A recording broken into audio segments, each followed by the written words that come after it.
সালাম ইয়া রাগিবুল ইলম। হেদায়ার পথে মিডিয়া হয়ে হেদায়া মিডিয়ার আবির্ভাব, জ্ঞান সুধার বিনিময়ে করি রবের সাথে ভাব। প্রিয় রগিবুল ইলম, আজ বুখারী সিরিজের ৮৮তম পর্ব। আর আজ আমরা শিখতে চলেছি বুখারী শরীফের ৬৮ নং পরিচ্ছেদের উদ্ভূত মাসালার জন্য সফর করা এবং নিজের পরিজনদের শিক্ষা দেওয়ার ব্যাপারে। বুখারী শরীফের ৮৮ নং হাদিসে বর্ণিত হয় যে মুহাম্মদ ইবনু মুকাতিল আবুল হাসান রহমতুল্লাহ আলাই উকবা ইবনুল হারিস রাদিয়াল্লাহু তাআলা আনহু বর্ণনা করেন, তিনি আবু ইহাব ইবনু আজিজ রহমতুল্লাহ আলাই এর কন্যাকে বিবাহ করলে তার কাছে একজন স্ত্রীলোক এসে বলল, আমি উকবাহ রাদিয়াল্লাহু তাআলা আনহুকে এবং সে যাকে বিয়ে করেছে তাকে, অর্থাৎ আবু ইহাবের কন্যাকে দুধ পান করিয়েছি। উকবা রাদিয়াল্লাহু তাআলা আনহু তাকে বললেন, আমি জানি না যে তুমি আমাকে দুধ পান করিয়েছো, আর ইতিপূর্বে তুমি আমাকে একথা জানাওনি। এরপর তিনি মদিনায় রাসূলুল্লাহ সাল্লাল্লাহু আলাইহি ওয়াসাল্লামের কাছে গেলেন এবং তাকে জিজ্ঞাসা করলেন। রাসূলুল্লাহ সাল্লাল্লাহু আলাইহি ওয়াসাল্লাম বললেন, এই কথার পর তুমি কিভাবে তার সাথে সঙ্গে সংসার করবে?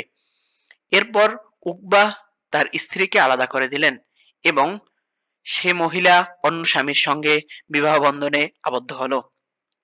আন উকবা ইবনে হারিস আন্নাহু জাওয়াজা ইবনাতান আবি ইহাব ইবনে আজিজ فآتته امرأة فقالت إني قد أرضعت عقبة والتي زوج بها. فقال لها عقبة ما أعلم أنك أرضعتني ولا أخبرتني.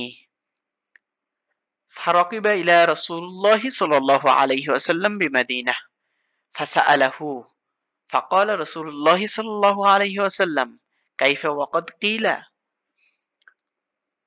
ففارقها عقبة ونكحت زوجا غيره.